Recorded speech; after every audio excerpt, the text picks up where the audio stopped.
So starting early is probably the number one piece of advice that we like to give people. And you can't really start too early. You could be in your mid 40s. It's a good time to start talking about what your exit strategy is. And especially when you don't plan your exit. Like sometimes there was 5 deaths, dental deaths in Michigan this year, and every one of them was not prepared.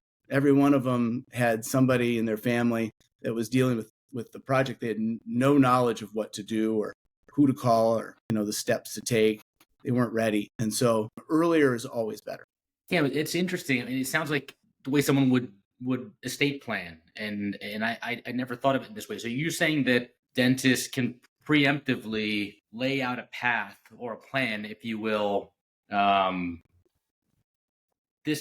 early in their career, just in case. It's some. Sure. Does that sound right? Is that? Yeah, absolutely.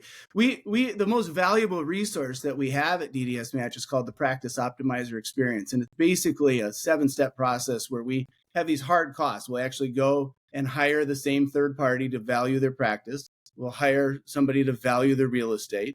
And then we'll hire an estate attorney to review and make sure that they're set up and nothing gets caught up in probate.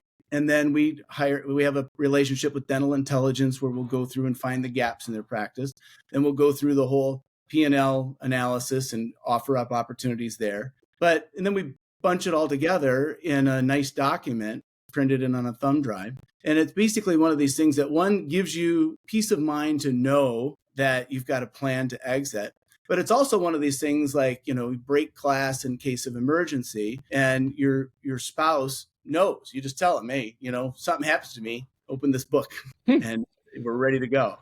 Yeah, that's great advice. We run into that all the time. Timing is one of those types of things where it's not something that somebody just wants to dive into, but when you get organized and you create that foundation, or you create that roadmap, it makes it a lot easier.